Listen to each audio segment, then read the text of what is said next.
بظاہر طور پہ لگ رہا ہے کانٹرڈکشن ہے، تو کیا یہ مسائل بھی بنیاد بنیں گے اعتزال کے، یا یہ مسائل نہیں بنیں گے، صرف عقائد جو ہیں جس میں صرف اللہ کی ذات کے ساتھ شرک کیا جا رہا ہوگا وہ اعتزال کی بنیاد بنیں گے؟ یا میں دیکھوں جب اگر میں دیکھوں صرف جماعت میں اہل حدیث کے اعمال لکھتا ہوں میں نماز روزہ زکوٰۃ جہاد کے حوالے سے، تو وہ مکتبہ دیوبند جو ہے اس میں بہت ڈفرینس ہے، بڑا 100 سے زیادہ ہی ہوگا میرے حساب سے. تو کیا یہ 100 سے زیادہ جو یہ فرق ہے یہ اعتزال کی بنیاد بنے گا یا نہیں بنے گا؟ کچھ علماء کہتے ہیں کہ بنے گا، کچھ علماء کہتے ہیں کہ اعتدال رکھو، سمجھاتے رہو، بالکل کٹ جاؤ گے تو ان کو سمجھانے والا کوئی نہیں ہے. ٹھیک ہے، اس کے لیے کوئی واضح ہمارے پاس نص نہیں ہے قرآن و حدیث سے کہ ہم کہیں کہ دیوبند کے ساتھ کیا کیا جائے گا. میں اس چیز کا قائل ہوں، اگر میری بات پوچھتے ہیں میں ان کے پیچھے نماز پڑھنے کا قائل نہیں ہوں.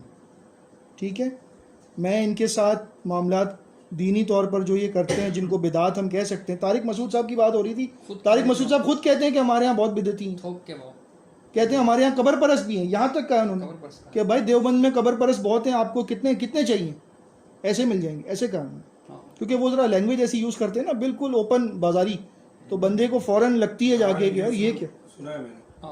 تو اب دیوبند کے اندر مزار پرست بھی ہیں. کتابیں پڑھ کے آپ تبلیغ کر سکتے ہو انٹرنیشنل لیول پہ جو ہماری تو جب ان کے اپنے علماء وہ شہید شاہد من اہلہا، ان کے گھر کی گواہی ہے، گھر کی گواہی جی، جب گھر کی گواہی مل رہی ہے کہ یہ خود اپنی کتابوں سے اپنے علماء کے بارے میں یہ کہہ رہے ہیں، تو پھر ہم کیوں کہیں کہ نہیں بھائی آپ ان کے ساتھ جڑ جائیں، شامل ہو جائیں؟ میں تو نہیں کہہ رہا. ٹھیک ہے، اسی طرح اگر جو آپ کو صحیح معنوں میں جو علماء ہیں جن کو میں کہتا ہوں اپنے دور کے اندر علماء تھے، گزر گئے، جو حال ہی میں ہمارے شیخ زبیر علی زئی رحمہ اللہ، میں کہتا ہوں بے مثال آدمی الحمدللہ اپنے دور کے حساب سے، تحقیق کے حساب سے. بعض اوقات البانی صاحب سے بھی آگے چلے گئے وہ الحمدللہ تحقیق کی دنیا میں. ٹھیک ہے، انہوں نے کتاب لکھی ہے، اگر آپ چاہیں اس کا مطالعہ کریں. وہ بہت سخت موقف رکھتے ہیں دیوبند کے لیے، اور بعض اوقات ہمیں سنبھالنا مشکل ہو جاتا ہے ان کی باتوں کا دفاع کرنا، لیکن بات یہ کہ وہ اپنی بات میں مضبوط تھے. انہوں نے یہ بات واضح طور پہ لکھی ہے کہ میں دیوبند کے پیچھے نماز کا قائل نہیں ہوں، اور اس کے میں دلائل دے رہا ہوں. ٹھیک ہے، اس کے دلائل انہوں نے دیے ہیں، آپ کی سمجھ میں آتے ہیں آپ پڑھیں، نہیں سمجھ میں آتے آپ اختلاف کر سکتے ہیں. اس منہج کی خاصیت یہ ہے، منہج سے مراد یہ طریقہ جو ہے قرآن و سنت کو سمجھنا صحابہ سے اور محدثین سے، اس کی سب سے بڑی خاصیت یہ کہ آپ کسی بھی عالم کے پیروکار نہیں ہوتے. آپ کسی مسئلے میں زبیر علی زئی صاحب کی بات کو رد کر سکتے ہیں، آپ کے دین پر کوئی آنچ نہیں آئے گی. آپ البانی صاحب کی بات کو رد کر سکتے ہیں، آپ کو کوئی نہیں کہے گا غیر مسلم ہو گئے. آپ عبداللہ ناصر رحمانی صاحب کو کہہ سکتے ہیں شیخ میں آپ کی اس بات سے اتفاق نہیں کرتا، وہ آپ سے کچھ نہیں کہیں گے کہ آئندہ میری مسجد میں نہ آنا. لیکن اگر آپ یہی بات مسعود صاحب کے بارے میں کہہ دیں، اشتیاق صاحب کے بارے میں کہہ دیں، تو آپ پہ فتویٰ لگ جائے گا. تو مسئلہ وہی ہے کہ ہم یہاں پر علماء کی پیروی نہیں کر رہے، ہم ان کی جس بات کو صحیح مانتے ہیں، سمجھتے ہیں، اس پر عمل کرتے ہیں، نہیں مانتے چھوڑ دیتے ہیں. کسی کے پیچھے نماز نہیں پڑھ رہے تو کیا کافی سمجھ رہے ہیں؟ بالکل بھی نہیں. یہ بہت اچھی بات آپ نے پوچھی ہے. کسی کے پیچھے نماز نہ پڑھنے کا مطلب یہ ہرگز نہیں ہے کہ وہ غیر مسلم ہو گیا. مثال کے طور پر معاذ بن جبل رضی اللہ تعالیٰ عشاء کی نماز پڑھاتے تھے، عادت تھی ان کی، مسجد نبوی میں نماز پڑھ کے آتے تھے اور رات میں اپنی بستی میں آ کر پھر پڑھاتے تھے. ان کی نفل، پیچھے والوں کی فرض. صحیح بخاری کی مشہور ترین حدیث ہے. ایک آیا تھکا ہرا کسان، دن بھر کی محنت کی ہوئی، اس نے اونٹ اپنا باندھا، پیچھے آگے کھڑا ہو گیا. معاذ بن جبل تو نفل سمجھ کے پڑھ رہے تھے، تو وہ تو اپنے ایک صحابی، ان کا تقویٰ، ان کی بات ہے کچھ، عشاء میں سورہ بقرہ پڑھ رہے ہیں، پڑھے جا رہے ہیں، پڑھے جا رہے ہیں، پڑھے جا رہے ہیں، پڑھے جا رہے ہیں. وہ کہ بھائی یہ کیا شروع ہو گیا، کب ختم ہوگا؟ بھائی اس نے ادھر چھوڑی نماز، کونے میں اپنی پڑھی، اپنا اونٹ لیا، وہ چلتا بنا. لوگوں نے کہا معاذ آپ نے دیکھا وہ پیچھے آپ کے نماز نہیں پڑھ رہا، چلا گیا. انہوں نے کہہ دیا وہ منافق ہے. نکل گئی مجھ سے ایک بات نکل گئی کہ یار یہ منافق ہی ہو سکتا ہے جو جماعت سے نماز نہ پڑھے. اس میں ہمارے لیے سبق ہے. دیکھیں پہلے اپنے آپ کو صحیح کریں. جو جماعت سے نماز نہیں پڑھ رہا، صحابی بے باکی کے ساتھ کہہ رہے ہیں کہ یہ منافق ہوگا، یہ ہمارے ساتھ نماز کیوں نہیں پڑھ رہا تھا. ٹھیک ہے، کریکشن کی گئی بعد میں، وہ ایک الگ ٹاپک ہے. نبی علیہ الصلوۃ والسلام کو اس بندے نے جا کے شکایت کر دی، یا کسی اور نے کر دی کہ معاذ نے منافق کہا ہے. اب نبی علیہ الصلوۃ والسلام نے معاذ کو بلوا لیا، اور معاذ رضی اللہ تعالیٰ عنہ آ رہے ہیں. نبی علیہ الصلوۃ والسلام کے چہرے کا رنگ بدلتا جا رہا ہے. معاذ کون ہے؟ معاذ ابن جبل ہے. کیا بات ہے ان کی. اور آخری ملاقات جب ہوئی ہے نبی علیہ الصلوۃ والسلام سے تو وہ الفاظ جو ہے نا میں کہتا ہوں ایسے الوداع بھائی جگر والوں کو ہی ہمت ہوگی اس کو برداشت کرنے کی کہ نبی علیہ السلام نے فرمایا معاذ ہو سکتا ہے اگلے سال تم یمن سے آؤ تو میں تمہیں نہ ملوں، میری قبر ہی ملے گی، میری مسجد تو ملے گی لیکن میں شاید نہ مل سکوں۔ بڑی ہمت ہے، انہوں نے ان الفاظ کو برداشت کیا جو انہوں نے کیسے وقت گزارا میں نہیں سمجھ نہیں سکتا میں۔ اللہم صلی علی محمد۔ بہرحال تو وہ معاذ تھے، نبی علیہ الصلوۃ والسلام دیکھ رہے ہیں ان کو آتے ہوئے، چہرے کا رنگ بدلتا جا رہا ہے اور جیسے انار کا رس نچوڑ دیا کسی نے، اتنے سرخ۔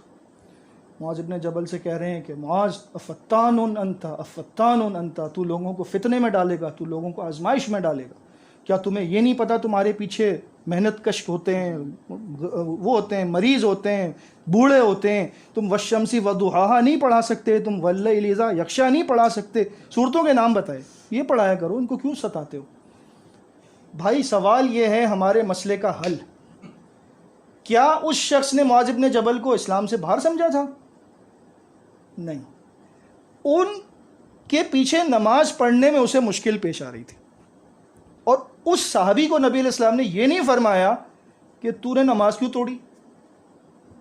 توڑی بھائی، سورہ بقرہ سنتا، نماز توڑ کے گیا، اس کو کچھ بھی نہیں کہہ رہے، جس نے لمبی پڑھائی اس کو کہہ رہے ہیں۔ تو اس حدیث سے میں یہ مسئلہ لیتا ہوں کہ اگر کسی امام کے پیچھے آپ نماز نہیں پڑھ سکتے، وہ تو طویل ہونے کی وجہ سے نہیں پڑھ سکا، ہم چھوٹی نماز ہونے کی وجہ سے نہیں پڑھ پاتے، یہ رکوع میں 3 دفعہ پڑھتا نہیں ہے، تو ہم تو ابھی تو 2 نہیں پڑھے ہوتے تو وہ اوپر ہوتے، وہ ہم اوپر ہوتے تو وہ نیچے ہوتا ہے، پھر وہ ادھر ادھر ہم اوپر ہوتے، ہماری پریکٹس میں نہیں ہے، تو ہم سے ہو نہیں پاتا، اس لیے ہم نہیں پڑھتے۔ ہم یہ نہیں کہتے کہ تو بھائی غیر مسلم ہو گیا نعوذ باللہ، یا تو اسلام سے خارج ہو گیا، کہتے ہیں یار آپ کے پیچھے ہماری گاڑی نہیں چل سکتی، ہم بہت مشکل ہے ہمارے لیے۔ یہ تزال کیے ہوئے لیکن پھر بھی تقلید تقلید شرک ہے یا نہیں؟ دیکھیں دیوبند تو اس لیے بھی کیا ہوا ہے کہ 4 امام تقلید، چاروں فارغ، یہ اختلافی بات ہے۔ تقلید جو شخصی ہوتی ہے نا، جو اندھی تقلید ہوتی ہے، اس کے بارے میں علماء کے اقوال سخت ہیں، ٹھیک ہے۔ ابن حزم کو آپ پڑھیں گے تو آپ کہیں گے انہوں نے تو بہت ہی سخت لکھا ہوا ہے، یعنی کہ ابن حزم نے اصول الاحکام میں جو ہے وہ اس بات کو واضح کیا ہے کہ نبی صلی اللہ علیہ وسلم کی حدیث کے سامنے اگر امام کا قول لائے تو چھٹی ہے بس، ٹھیک ہے، بات بھی صحیح ہے، بات غلط نہیں ہے، بات بالکل صحیح ہے، یہ بات علماء دیوبند نے بھی لکھی ہے۔ لیکن اس کا مطلب یہ نہیں ہے کہ آپ دیوبندی یا حنفی متشدد علماء جو ماضی کے گزرے ان کو، اور ایک عام حنفی دیوبندی کو جو بیچارہ مسجد میں نماز پڑھنے آتا ہے، آپ سب کو ایک لائن میں کھڑا کر کے بولیں سارے مشرک ہیں، یہ بات غلط ہے۔ کیونکہ اشتیاق صاحب وسیلے کو مانتے تھے تو نور الامین بھائی کے نزدیک، ساجد بھائی کے نزدیک اشتیاق صاحب اس وقت مشرک تھے، لیکن کیا جماعت کا ہر بندہ مشرک ہو گیا تھا؟ نہیں، کیونکہ جماعت میں ایسے لوگ بھی تھے جیسے عمران بھائی بیٹھے ہوئے، وہ جا کر کہہ رہے ہیں امیر صاحب کیا ہو گیا آپ کو، تو کیا ان کو وہی سمجھا جائے؟ نہیں۔ اسی طرح حنفی علماء جو ایسا کرتے ہیں ان کو آپ مانیں، غلط ہیں، لیکن آپ عام حنفی دیوبندی کا کیا قصور، اس کو بیچارے کو کچھ بھی نہیں پتہ، آپ اس کے ساتھ بھی وہی سلوک کرتے ہیں جو ان علماء کے ساتھ کرتے ہیں، یہ بات غلط ہے۔